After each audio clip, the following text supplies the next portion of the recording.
Hey guys, it's Amy here. Welcome back to another video with Money with Ames. Today I wanted to show you guys how you can build your very own share portfolio tracker and dashboard.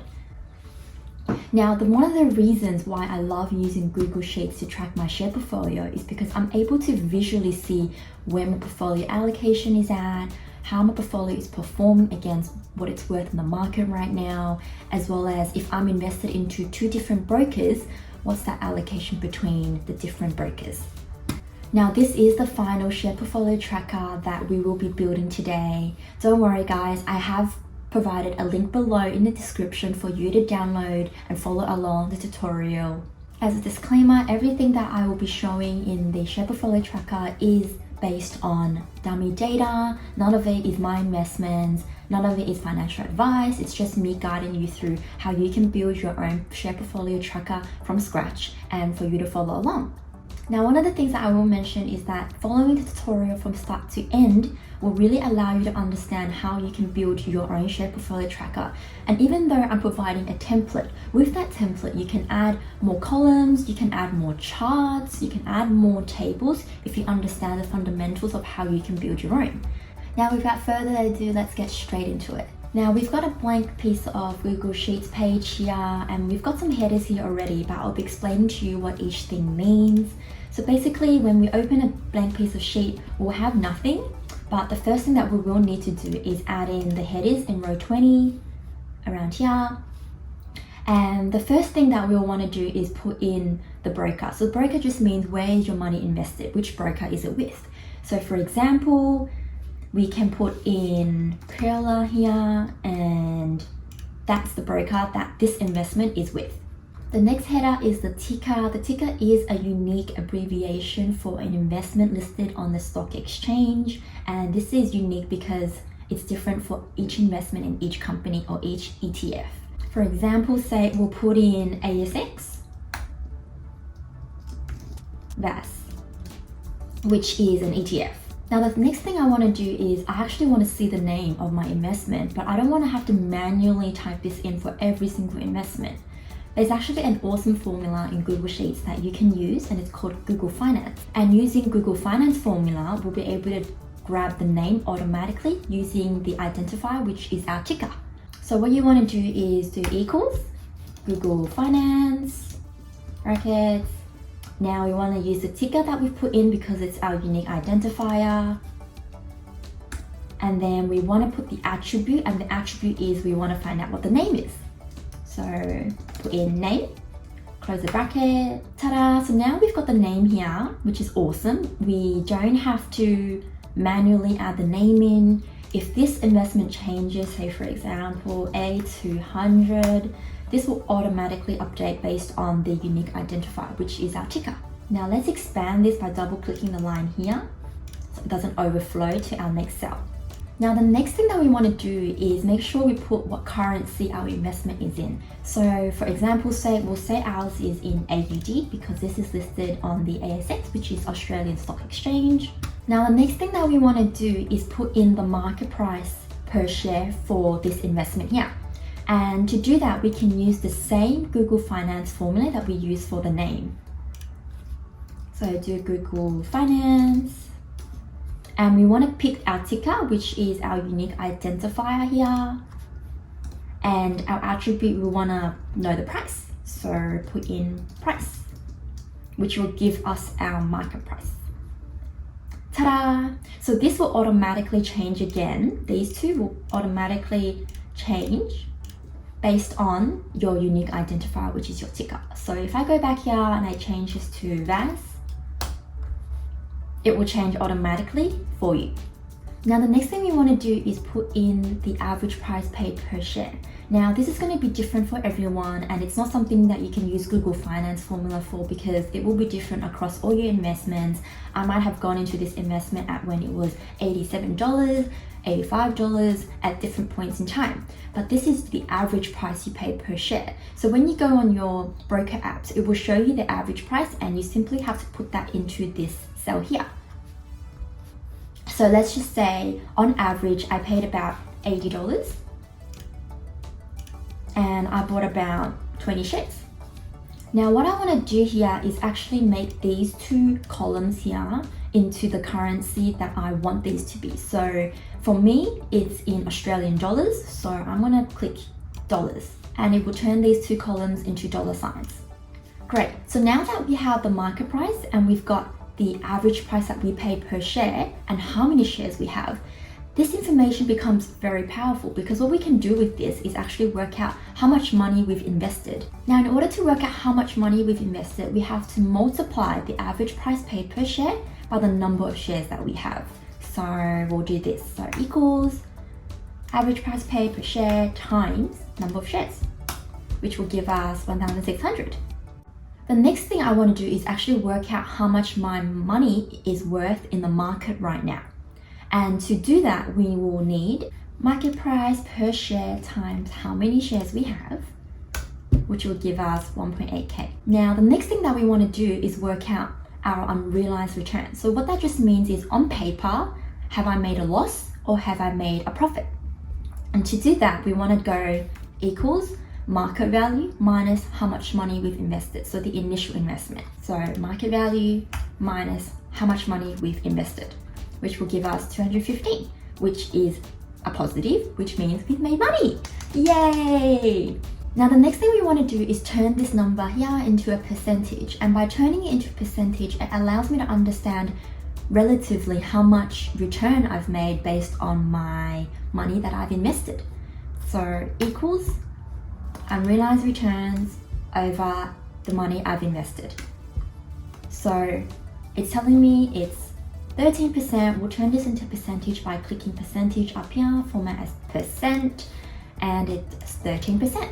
Now the next thing that we want to do is work out the allocations. The allocations just means based on all the investments that we have, how much money do I have in this investment versus my entire portfolio.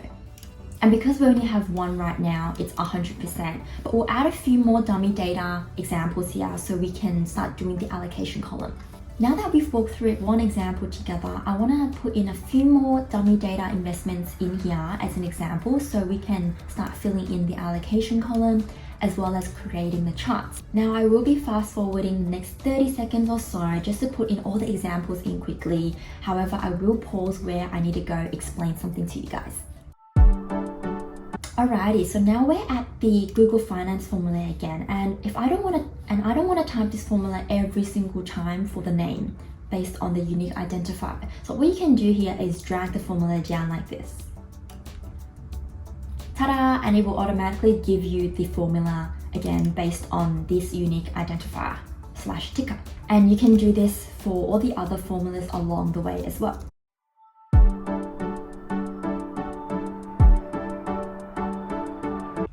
Now, in order to do the allocation column here, I need to know the total market value of my investments. So we're going to do a sum of our investments, and we're going to do about 100. So all the way down here. Gives us a total. And I want to actually do it for my money invested as well, just because I want to see the total of it as well. So we can drag this over, which will give us the same formula. Now let's drag it over here as well for the unrealized returns. Alright, so now that we've got the total market value here and we've got the individual market value of each investment, we can work out an allocation from this. And the allocation would be a percentage of this investment over the total number. And I'm gonna go, yep, suggested autofill. But now that I've done suggested autofill, something funky is going on here. So this formula is good because we've got our denominator here and we've got our numerator here. If we go to our next one, we can see our numerator is correct, but our denominator is not correct and it's been dragged down. Now, one of the ways we can fix this is lock our denominator at the total market value. So how we can do that is press F4 on your keyboard. If you press F4, it will give $2 signs, and that means it will lock it at this cell for both the column and the row. And let's drag that back down and let's double check our formulas. Yay, it's been all fixed.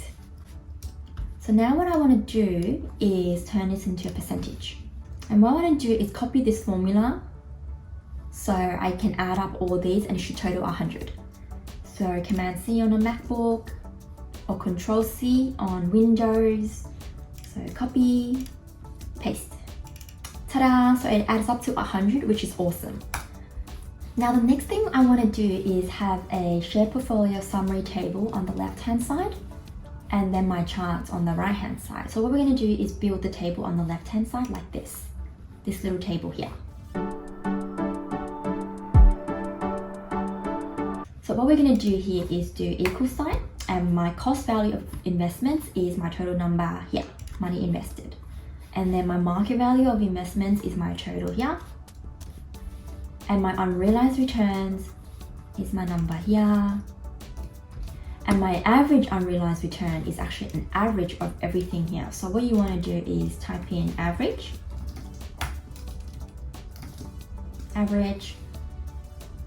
and put in everything here. So it would be, say I want to do 100.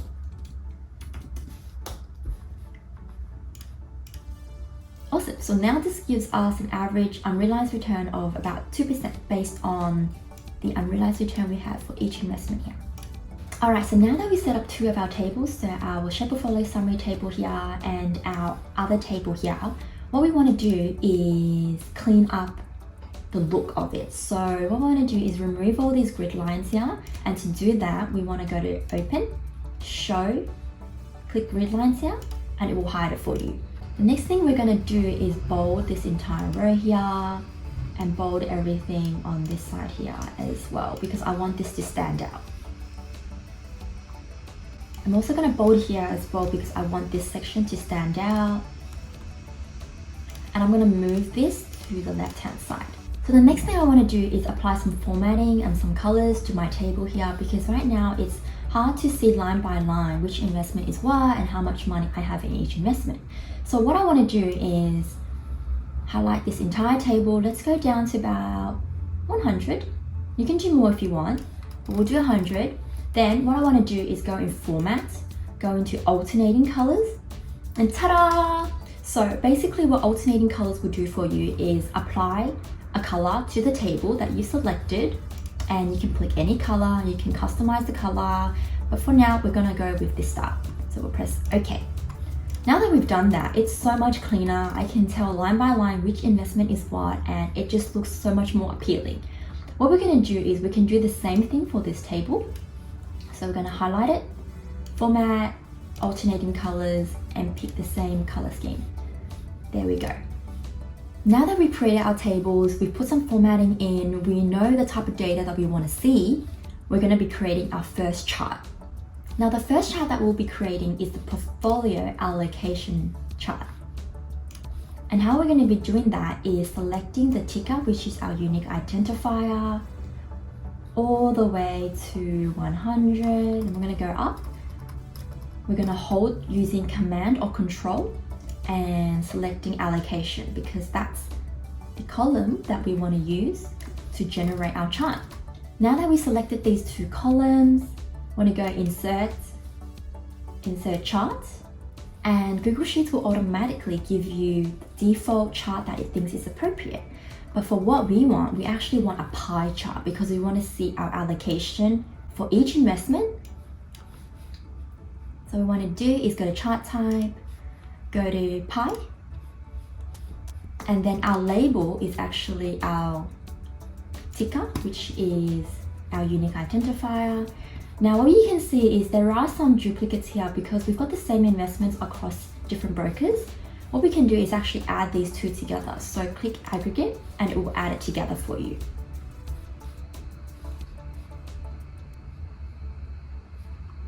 And that's your first chart. Hooray! Let me know in the comments below and smash that like button if you're enjoying this video so far. Alrighty guys, so what we're going to do to this chart is actually add a title, a header to the chart because we want to be able to tell what this chart is for. So let's put in portfolio allocation percentage under chart and axis titles. Like that. And just press back on the page. Make this smaller by dragging the right hand side And we've got our first chart. Now the next chart I want to create is the portfolio performance comparison chart. So this chart here will tell me how much money have I invested and then how much is that worth right now in the market. And how we're going to do that is go back into this. We want to select the unique identifier again, so all the way to 100. Then what we want to do is hit that command again, go into money invested and also market value. So drag it over and highlight both of these columns. Oops, we didn't highlight this section as well. So we want to go up to 100 and then 100 for money invested and market value. And then doing the same thing, we want to go to insert, chart, and boom, there we go, another chart that we've created together. And this time, we actually like this chart that Google Sheets has given us. But the only thing that's missing is our unique identifier. At the moment, I can't even see which investment this belongs to. So let's go to the x-axis and add in ticker. And there we go, we've got the tickets. But again, there's a bit of repetition here because I've got these investments across 2 different brokers. So what we can do is aggregate, which means it will add it together. And there you go. Now we want to remove this ticker thing here. Click remove. And there we go. So now we've got the chart showing us how much money we've invested versus what it's currently worth in the market right now. Let's add a header to our chart. So let's say portfolio performance comparison. But you can name this to whatever you want now that you know where to edit the titles. So let's click back. Let's make this chart the same size as my current chart. Cool. Now that we've done that, now the next chart I want to build together is the broker allocation. And the broker allocation will be essentially how much money we have invested in each of the brokers, and it will add it up together based on how much you have invested per the broker. And this is going to be our unique identifier as opposed to the ticker this time. So what you want to do is click the broker column all the way to 100, hit that command and click market value all the way to 100. Alrighty, so now that we've got these 2 columns that we want in our chart, we'll go back to insert chart. Now Google Sheets has default given us another chart here. If you prefer this view, you can 100% keep it. But what I'm going to do is turn this into a pie chart because I find it easier to digest the information. Now you can see there are some duplicates again. What we're going to do is aggregate it, so add. So now we can see that we've got 46% in sharesies based on how much money is invested based on how much it's worth in the market right now, and then on the other end as well. So what we're going to do is go back in here, go back here, add a title. So we'll put in broker allocation percentage. Boom. Let's make it the same size again. So we'll do this. There we go. So now we've created 3 amazing visual charts together to see and track our share portfolio. Now you can obviously add more charts based on more information you put in the next columns across the right hand side. You can add more things. Just make sure you have a unique identifier, whether it's the ticker, whether it's based on the broker, or whether it's based on the name. And based on these 3 things, you can do some magical things with it. Now the last thing that we're going to be building together is this scorecard here. Depending on how you like to visualize your data, you can have a big scorecard here which shows you your cost value of investments or your market value of investments, or you can simply just look in the summary here. But I'm showing you the different ways you can visualize your data depending on what you prefer. So how we're going to do this is go back into this tab here, click money invested, so just like this, go into insert, and it is a chart, but we are going to go to chart type and go all the way down to our scorecard chart. Ta-da, there you go. And now we're just going to make this a bit smaller and we're going to add in a title. So let's put in money invested and this will give us money invested. You can resize this to the size that you prefer. Let's do that. Let's resize the dollar as well. So the key values, make that 36 as well. And then let's make this smaller to 20. Alrighty, so now we've got our money invested in a scorecard. Now I want to do the same thing for market value. What you can do is copy this chart, paste it, go into edit chart, select your key value, which is going to change, so remove it, and our key value is now going to be our market value, so this little number here. Press OK. Now what I want to do here is change the title so it's market value. Ta-da! Done! We've got two of our scorecards here which will show us our money invested as well as our market value. Now you can do the same thing for unrealized returns if you want to see a scorecard at the top, because visually it's a lot easier to see, or you can simply have a table like this. It's really up to you. So now that we've built everything together, including the charts, the scorecards, the share portfolio summary table, as well as our data table, there are a few things that are really important that I want to note. So the first thing would be the currency. So at the moment, the currency is in dollar. So let's just say you're based in Europe and you want to use euros as your main currency in this template. What you can do is go into this more formats here, go to custom currency and type in euro. And by doing that, it will give you a custom currency. And what you can do is highlight everything that you want to change into euros by doing this. So what I'm doing is the same thing as before, holding command and then go back into here and click euro. Ta-da! So now everything has turned into euros and happy days. The next thing I want to know is within each chart, what you can actually do is, for example, you can actually show the numbers per chart. So if you double click on this, oops, let's try again. So if you double click on that, if you scroll down here, there's a section called data labels. Now, if we click the data labels here, it will pop up with a number and that will show you exactly how much money you've invested for this investment. And if you want to say make the number smaller, you can go here. And you can do the same thing for the red as well. Data labels, let's make it smaller again as well. And say if you don't want it at the top and you want to position it somewhere else in the chart, you can do this, center, or you can do outside end, you can do inside base, it's really up to you. Now the last thing that I wanted to mention to you guys is the GoogleFinance formula. So now I know that we've only used GoogleFinance name and GoogleFinance price, but there are actually a lot more attributes that you can do. So this is the link for the GoogleFinance page where you can see all the different attributes that you can use, and I will be providing a link in the description below for you to access. But basically, if you want to build out your share portfolio even more because you're super ambitious, you can add in all these different things in. But for today's tutorial, it's a beginner's tutorial and I've only walked you through the simple version of how you can build your own share portfolio tracker. And that's a wrap, guys. Thanks so much for watching this video today. If you enjoyed this video, definitely give that video a thumbs up and leave me a comment if you have any questions or if you want to see more of these videos in the future. Thanks, guys.